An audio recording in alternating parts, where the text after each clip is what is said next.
हूं बड़प्पन जो कहते थे उस जमाने में, जो अपनी गलती को स्वीकार करके मामले को खत्म कर दे। और नेचर का उसूल है, अगर दरख्त लगाइए तो फूल आते झुक जाता है, फल आते झुक जाता है। और यकीन मानिए अगर नेचर से लड़ता है फल आएगा और टूट जाएगा, टहनी टूट जाएगी। ये सरकार जो है बिल्कुल ध्वस्त होने के कगार पे है। और मैं समझता हूं कि ये सरकार में बहुत अफरा तफरी का आलम है।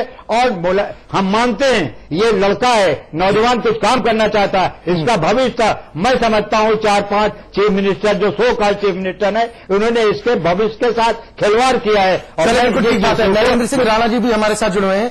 नरेंद्र जी, आपको क्या लग रहा है कि सिर्फ सरकार वोट बैंक की राजनीति कर रही है? क्योंकि सरकार को पता है कि एक तबका नाराज हो सकता है, जिनके दम पर वो आगे बढ़ने की बात करते हैं, लोकसभा की बात करते हैं। नहीं, लेकिन आज उस तबके के कितने लोग जो है अपने इलाज से महरूम रह गए हैं, कितने उस तबके के डॉक्टर आज उस हड़ताल में शामिल हैं। ये सरकार का विषय ये है कि सरकार इतनी संवेदनहीन है ये, यानी पूरे प्रदेश के डॉक्टर हड़ताल पे चले जाएंगे। क्या इनको नहीं पता? इनके डीएम नहीं है, इनके एसएसपी नहीं है, इनके एडीएम नहीं है, इनके पास एलआईयू नहीं है, सीआईडी नहीं है, इनको सूचना नहीं है कि कल क्या होने वाला है। लेकिन ये कान में तेल डाल के जो है सोए हुए हैं, इनका कोई लेना देना नहीं। लेकिन दुख की बात यह है कि डॉक्टर लोग आज जिस कारण से गए हैं, भाई इस कारण को ये सरकार चाहती तो निपट सकता था। वो 2-4 लोग रहे होंगे जो जिनका इरफान सोलंकी से झगड़ा हो गया। और बड़प्पन जो इन्होंने कहा, तो बड़प्पन यही होता है कि ठीक है 2-4 लोगों की गलती के कारण हम लाखों नहीं 22 करोड़ लोग, अब पता नहीं कौन कौन बेचारे आज दवा के लिए किसका पर्चा लगा होगा, किसका ऑपरेशन हो गए, कितनी कैजुअलिटी आज हो गई। ये पूरी ये सरकार जिम्मेदार है। और कौन जिम्मेदार है? अरे इरफान सोलंकी एक एमएलए हैं, उनसे बुला के बात कर लेते, डॉक्टरों से बुला के बात कर लेते। सरकार के यदि किसी मंत्री की भैंस भी चली जाए, मुझे दुख हो रहा है ये बात कहते हुए, तो ये प्रशासन जागता है, ये प्रशासन सूचना लेता है, ये प्रशासन गिरफ्तारी करता है। और जब पूरा का पूरा डॉक्टर वर्ग, जो अभी अमिताभ जी कह रहे थे कि वो सरकारी मेडिकल कॉलेज है, वहां टॉपर ही जाते हैं, और वो बच्चे किसी आम बात पर इतना नहीं बिगड़े होंगे। और कोई बात हो भी गई तो बच्चे और बड़े में अंतर क्या रह गया साहब? चलिए डॉक्टर तो हमारे साथ सबकी सेवा करना। डॉक्टर साहब, आप समझना चाहूंगा कि हालांकि ये भी कहा जा रहा है कि डॉक्टरों को थोड़ी मानवीयता भी बरतनी चाहिए थी, कम से कम इमरजेंसी सेवाएं बाधित नहीं करनी चाहिए थी। लेकिन आपको नहीं लग रहा कि कम इमरजेंसी सेवाएं चालू रहती, लोकतंत्र में अपनी आवाज को उठाने का तरीका भी होता है, बातचीत के जरिए दबाव बनाया जाता है? आपकी बात बिल्कुल सही है, लेकिन ये किसने कहा कि इमरजेंसी सेवाएं बंद कर दी गई? अभी नहीं, इस बात को लेकर कहा जा रहा है कि मरीजों की जान जा रही है। जी नहीं, मैं आपकी बात को लेकर मैं इसी बात पर आना चाहता हूं। आपने बहुत अच्छा सवाल किया है ये। जब भी डॉक्टरों की हड़ताल किसी कारणवश होती है, सबसे पहले ब्रेकिंग न्यूज बनती है कि इतने मरीज डॉक्टरों की हड़ताल के कारण मरे। आप ये बताइए, हमने सिर्फ अभी पूरे प्रदेश में ओपीडी सेवाएं बंद की हैं। इमरजेंसी सर्विसेज हर अस्पताल में अभी भी चल रही हैं, और ओपीडी का पेशेंट की स्थिति ऐसी नहीं होती है कि उसकी मौत हो जाए। नंबर 1, तो ये चीज खामाखा की बातें उड़ाई जा रही हैं। हमने अभी तक ये स्पष्ट कर दिया है कि सिर्फ हमारी ओपीडी सेवाएं बंद हैं।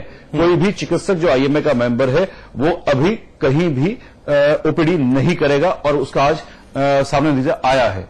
दूसरी बात करते हैं कि जो बात कर रहे हैं कि साहब डॉक्टर संवेदनहीन हो गए, हम बिल्कुल संवेदनहीन नहीं है साहब। जो बच्चे वहां पढ़ रहे हैं, जिनके साथ ये घटना घटी है, जिनको बेरहमी से वहां मारा गया है, और सुनने में यह भी आया है कि कुछ लड़के लापता भी हैं जिनका कोई पता नहीं है अभी तक। ये बच्चे कौन हैं?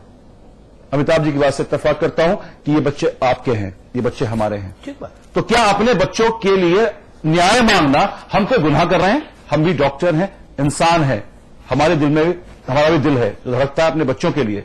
तो आवाम को भी मैं ये कहना चाहता हूं कि लड़ाई हम आपके लड़ रहे हैं, हमारी लड़ाई है, आपकी लड़ाई है, लेकिन हम ये कतई नहीं चाहते हैं कि किसी मरीज का कोई नुकसान हो। तो अगर जनता आवाम हमारे साथ आती है इस मिशन पर, चूंकि एक छोटा सा रोड रेस का मसला, अब तक कहानी ये स्पष्ट नहीं हुई है, कहानी क्या हुई है। 20 वक्तव्य डिफरेंट लोगों के आ चुके हैं। जो कानपुर से सूचना हमें प्राप्त हुई है अपने आईएमए के माध्यम से, वो ये हुई थी कि एक पेट्रोल पंप पर 2 लड़कों की गाड़ी, अचानक उनका दरवाजा खुला गाड़ी का, विधायक जी की, उससे टकराए, उनको मारना शुरू कर दिया, उनके गनर ने, उनके ड्राइवर ने।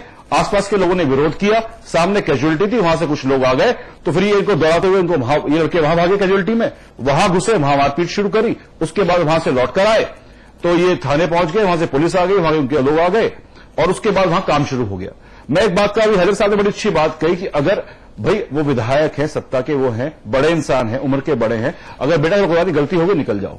रोड रेस का छोटा सा मसला था और ये तूल देते इतना बड़ा मसला बन गया। उन लोगों को किस तरह से मारा गया है, हमने बहुत सी तस्वीरें देखी हैं उन लोगों की जो व्हाट्सएप पे आई हैं या और चीजों पे आई हैं। वो तस्वीरें आप देख लेंगे तो शायद एक बार को आपकी रूह कांप जाएगी कि कल काश आपके बच्चे के साथ ये हुआ होता तो आपके दिल पर अभी क्या बीत रही होती। नहीं, बिल्कुल ठीक बात है कि मैं इस बहस में भी नहीं जाना चाहता कि मसला इरफान सोलंकी का है इसलिए वोट बैंक नहीं। जिन पर लाठियां पड़ी हैं बच्चे, उसमें हिंदू भी है, मुसलमान भी है, सिख भी है, ईसाई भी है, जैनी भी है। क्या तर्क है और क्यों दुष्प्रचार है? ये दुष्प्रचार भी बंद होना चाहिए। डॉक्टर तोमर ने कहा कि ओपीडी बंद की है, इमरजेंसी सर्विसेज नहीं। लोकतंत्र में जब सत्ता दमन पर उतारू हो जाए तो गांधी ने क्या कहा था? मैं साथ हूं इनके। गांधी ने क्या कहा था? हैदर साहब, गांधी ने कहा था सिविल नाफरमानी करो, सिविल नाफरमानी करो। आप मारेंगे और विरोध भी नहीं दर्ज कराने देंगे और फिर ये उपदेश देंगे कि नहीं देखिए संवेदनशील बनिए ना। ये नहीं, ये ठीक है कि आपको 150 लाठी पड़ गई, ये ठीक है 24-25 लड़के हीनियस धाराओं में हमने बंद कर दिए, ये ठीक है कि तमाम लड़के गायब हो गए, लड़कियां गायब हो गई, ठीक, सब ठीक है। ये कोई इतना बड़ा मसला है क्या? आप लोग लाठी खाने के लिए बने हो? क्यों पढ़े लिखे नेता हो जाते, ब्लॉक प्रमुख हो जाते तो आप भी लाठी मारते सबके? ये सिखाना चाहते हैं? खिमसेपुर, राजेपुर, गुरसाहिबगंज ब्लॉक के अध्यक्ष हो जाते, ब्लॉक प्रमुख हो जाते, मूंछों में चमेली का तेल लगा के बलेरो में घूमते बंदूक लेके और चाहे इसको मारते। ये कल्चर क्रिएट करना चाहते हैं। मेडिकल कॉलेज, आईआईटी, इनमें घुस के मारपीट करें गुंडे बदमाश। पूरी दुनिया में क्या मैसेज गया? तमाम मुल्कों में रहने वाले लोग, हमारे दोस्त, उन्होंने मुझे मैसेज करके कहा कि अमिताभ जी क्या हो रहा है मेडिकल कॉलेज में? ये बर्बरता किस ओर जा रहा है हमारा उत्तर प्रदेश?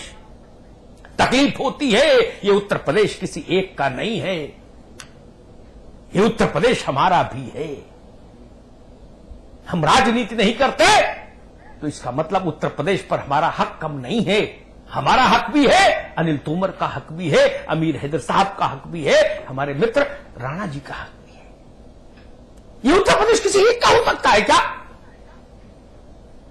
ये कष्ट की बात है, कष्ट की बात है। हमारे बच्चे इतनी मेहनत से बिना कैपिटेशन फीस वाले सरकारी कॉलेज में प्रतिस्पर्धी प्रतियोगिता क्लियर करने के बाद दाखिला लेके आए हैं। ये हमारे समाज का मान है, अभिमान है हमारे समाज का। इनको हम क्या दे रहे हैं? क्या देना चाहते हैं? हैदर साहब, इसीलिए हिंदुस्तान से प्रतिभा पलायन होता है, इसीलिए हिंदुस्तान से ब्रेन ड्रेन होता है, इसीलिए आदमी यहां सोचता है कि यहां से निकलो, कनाडा में जाके रहो, वॉशिंगटन में जाके रहो, यहां मत रहो। बहुत दुख के साथ कह रहा हूं ये बात। और चलिए अमिताभ जी, आसिम वकार हमारे साथ जुड़ गए, समाजवादी पार्टी के नेता हैं। आसिम वकार जी, डॉक्टरों की हड़ताल को लेकर अब सरकार की तरफ से क्या रुख अपना जा रहा है? अभी तो किंतु परंतु में लटकी हुई है। नहीं, देखिए, ये घटना मुझे मालूम पड़ी थी और जो भी है पूरी जानकारी मेरे पास नहीं है और मैं चाहता हूं कि इस घटना का जल्दी से जल्दी जो भी है इसका हल निकले। और मैं डॉक्टरों से भी निवेदन करता हूं कि बिना शर्त पहले तो जो गरीब और मरीज मर रहे हैं, इनका प्रोफेशन बहुत अच्छा प्रोफेशन है और बहुत इज्जत वाला प्रोफेशन है। मैं सभी से रिक्वेस्ट करता हूं कि इसमें अपनी हट धर्मी को छोड़ के और हड़ताल को छोड़कर वापस आए और मरीजों का इलाज करें। और ऐसा नहीं है कि किसी के साथ नाइंसाफी होगी। वकार भाई, लेकिन ऐसी देरी क्यों की? असीम वकार साहब, जी जनाब, जिन जी पर अमिताभ। लाठी पड़ी, जो जिनको जेल भेज दिया, उनसे हम कह रहे हैं कि हठधर्मी छोड़ो, हड़ताल खत्म करो। ठीक बात है। जिन्होंने लाठी मारी और जिन्होंने जेल भेजा, जिन्होंने हंगामा किया, उपद्रव किया, बर्बरता की, उनके लिए कोई संदेश नहीं, बिल्कुल देखिए, नहीं, उनके लिए कोई सजा, कोई संदेश, कोई आदेश नहीं, मैं बोल रहा हूं आपसे कि बिल्कुल चाहे कोई भी हो, अगर जिसने भी गुनाह किया है या गुनाहगार है कोई, तो उसको सजा मिलना चाहिए। मैं इस पक्ष में हूं और मेरे ख्याल से आप भी इसी पक्ष में होंगे कि जो गुनाहगार है उसको सजा मिलना चाहिए। और मेरे साथ साथ हर इंसान यही चाहता होगा कि गुनाहगार को सजा मिले। वकार भाई, लेकिन मसला गंभीर होता जा रहा है। 2 से 3 दिन पुराना मामला हो चुका है, आक्रोश अब सड़कों तक उतर चुका है। सरकार की जानकारी में सब कुछ है, अपनी तरफ से पहल तो करें ना। नहीं, बात आपकी सही है। अब आप देखिए, हमारे बड़े जो हैं वो इस मामले में गंभीर हैं और इसमें बहुत जल्दी एक्शन लिया जा रहा है और जांच भी हो रही है। इसमें देखा जाएगा। बकार साहब, उत्तर प्रदेश भर के डॉक्टरों को एक तराजू पर और एक इरफान सोलंकी को एक तराजू पर तौलिएगा तो देश कहां जाएगा? नहीं, ऐसा नहीं है जनाब। पूरे प्रदेश भर के डॉक्टर सड़क पर और एक इरफान सोलंकी की नाक का मान रखने के लिए ये स्थिति पैदा होगी। मैंने कल आपसे कहा था, मुलायम सिंह जी की हैसियत है, जिसके सिर पर हाथ रख देंगे वो इरफान सोलंकी हो जाएगा। एक विधायक के लिए इतनी बड़ी कीमत चुकाने की तैयारी क्यों? पूरा प्रदेश अशांत है। 22 करोड़ लोग चिकित्सा सुविधा के चलते संकट में फंस गए। हमारे बच्चे जिनको हमने पढ़ने भेजा, अपना खेत गिरवी रख के मेडिकल की पढ़ाई, वो सड़क पर बैठे हैं धरने पर। ये स्थिति शोभा देती है?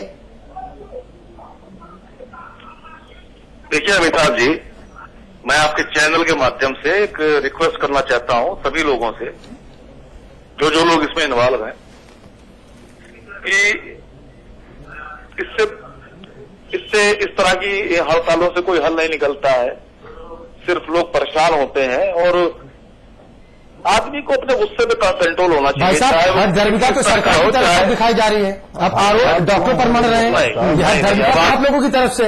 नहीं, देखिए, सरकार अपना काम कर रही है। कानून जब रिपोर्ट हो जाती है, नहीं, क्या काम कर रहा है? एक बात मैं कहूं, बताए ना। वकार साहब, एक बात मैं कहता हूं, पर तुलसीदास ने लिखा कि पर उपदेश कुशल बहु तेरे, जो आचरहि सो नर न घनेरे। आज एक काल्पनिक बात कहता हूं, आज किसी एक पॉलिटिशियन को मारपीट कर दी जाए उसके साथ बुरी तरह से, उसकी पार्टी के लोग उपद्रव करेंगे कि नहीं करेंगे? तहसील, थाना, कचहरी, कलेक्टर, कप्तान का घर घेरेंगे कि नहीं घेरेंगे? घेरेंगे ना।